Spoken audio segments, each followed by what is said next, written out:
Bersama lagi dengan saya Uncle Mandil. 24 kali ini Uncle Mandil mau share nih pembelajaran Alkitab dalam channelnya Uncle Mandil. Dari mana? Dari Kejadian pasal 2 ayat yang ke-20.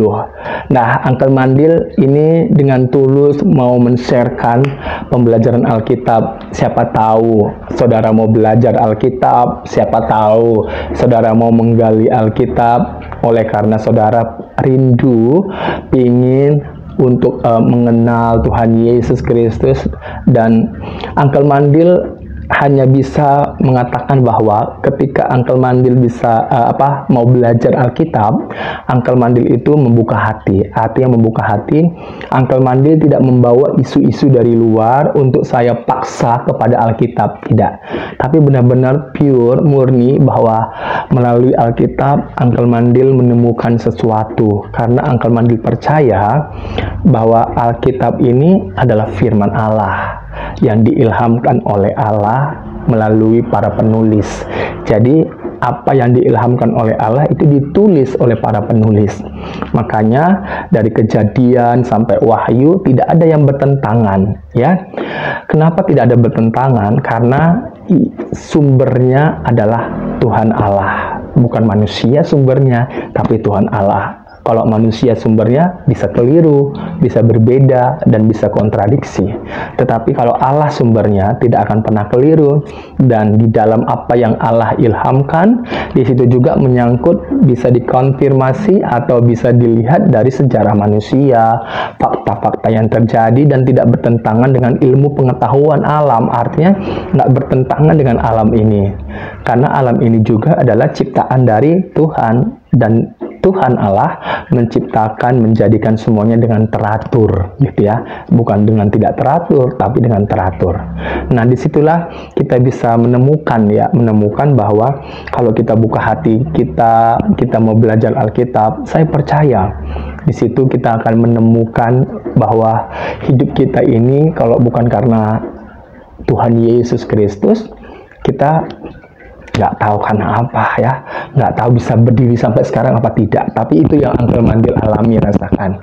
Saudara mau rasakan yang berbeda, itu hak privasi saudara. Tapi Uncle Mandil dalam channel kali ini, Uncle Mandil mau share pembelajaran Alkitab dalam Kejadian 2 ayat yang ke-20. Uncle Mandil akan bacakannya, di mana di situ dikatakan bahwa manusia itu memberi nama kepada segala ternak, kepada burung-burung di udara, kepada segala binatang hutan, tetapi baginya sendiri ia tidak menjumpai penolong yang sepadan dengan dia. Nah, saudara, hal kedua yang Uncle Mandil bahas dalam video ini adalah apa yang tidak dijumpai oleh manusia itu dalam Taman Eden. Kira-kira apa, saudara? Saudara, kalau mau belajar, pelan-pelan kita belajar, kira-kira apa? Ini Uncle Mandil mau bertanya nih sama saudara. Apa yang tidak dijumpai oleh manusia itu di Taman Eden? Karena kalau kita lihat, Tuhan Allah membawa semua binatang, ternak, burung kepada manusia itu. Tetapi manusia itu di dalam mengerjakan tugas, memberikan nama, dia tidak menjumpai penolong yang sepadan. Apa yang tidak dijumpainya? Yang tidak dia jumpai adalah penolong yang sepadan dengan dia. Itu, saudara. Banyak binatang, banyak hewan, banyak burung yang dia berikan nama.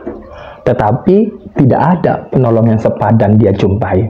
Dikatakan di dalam Kejadian 2 ayat 20, tidak menjumpai penolong yang sepadan. Nah, mengapa manusia itu tidak menjumpai penolong yang sepadan? Manusia itu nggak melihat, oh, binatang adalah penolong yang sepadan dengan saya. Tidak. Manusia itu tidak menjadikan penolong yang sepadan itu adalah binatang. Nggak ada. Tidak ada. Makanya dia berkata dalam hatinya, dalam hidupnya, dia tidak menjumpai penolong yang sepadan. Nah, di sini kira-kira kenapa? Kenapa manusia itu tidak menjumpai penolong yang sepadan? Karena manusia itu dalam Kejadian 2 ayat 7, ketika itu pada waktu itulah Tuhan Allah membentuk manusia itu dari debu tanah. dan mengembuskan napas hidup, dan sehingga manusia itu menjadi jiwa yang hidup. Apa artinya menjadi jiwa yang hidup? Manusia itu mempunyai pikiran, perasaan, kehendak, dan roh manusia itu berkomunikasi kepada Tuhan. Luar biasa.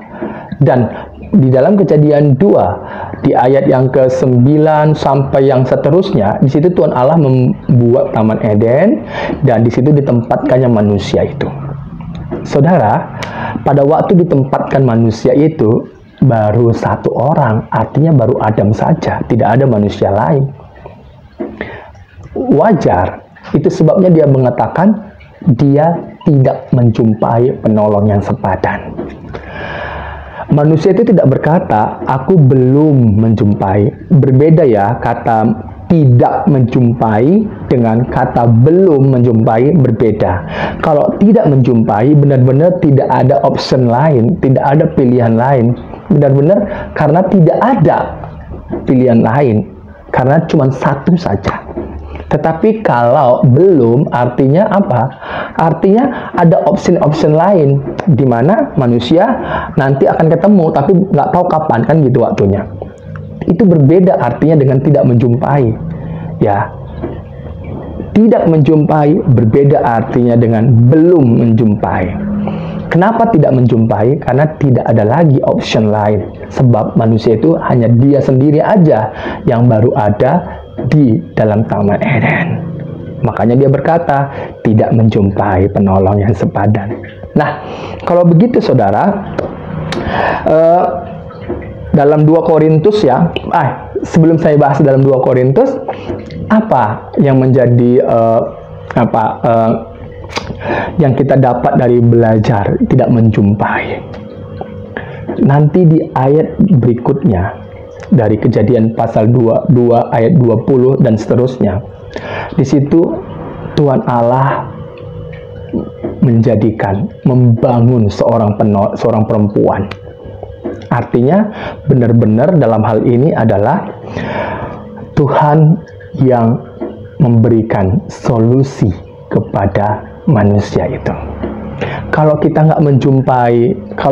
tidak menjumpai solusi atas hidup kita, apapun yang kita hadapi, ya, kalau kita nggak menjumpai solusi hidup kita, kita punya Tuhan, kita punya firman, kita punya Yesus.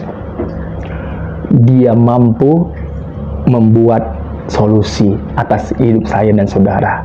Seperti apapun kondisimu, seperti apapun keadaanmu, Tuhan mampu untuk membuat solusi dalam hidupmu. Mungkin orang lain meninggalkan engkau, mungkin orang lain membuat engkau tidak ada lagi harapan. Mungkin engkau berkata oleh karena engkau melihat dirimu seolah-olah tidak ada harapan, aku akan meninggal. Saudara, jangan khawatir, Tuhan mampu memberikan solusi pada hidupmu. Engkau percaya sama seperti manusia itu, yaitu Adam, di mana dia percaya kepada Allah yang menjadikan dia. Dia percaya, saudara, dia percaya. Kalaupun dia belum menemukan, tidak menjumpai penolong itu yang sepadan dengan dia di dalam Taman Eden, dia sudah mengerjakan bagian dia, ya. Dan di situ Allah tidak tinggal diam. Allah tahu apa yang menjadi isi hatinya Adam. Ya, walaupun Adam berkata dalam hatinya dia tidak menjumpai penolong yang sepadan, tetapi Allah tahu.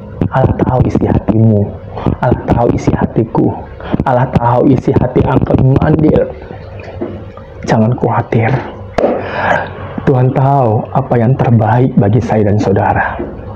Dalam usaha, dalam apapun itu, dalam kehidupan kita, Tuhan punya solusi yang menurutnya, bukan menurut kita. Ya saudara, jangan pernah kita membatasi, jangan pernah kita berhenti, jangan pernah kita untuk menyerah, jangan. Kita harus memandang kepada firman-Nya. Saudara terus baca Alkitab ini, baca, dan dari sinilah iman kita itu aktif, iman kita percaya percayanya kita bekerja. Ya saudaraku, Tuhan berkati kita semuanya. Sampai ketemu di pembelajaran Alkitab berikutnya. Tuhan memberkati.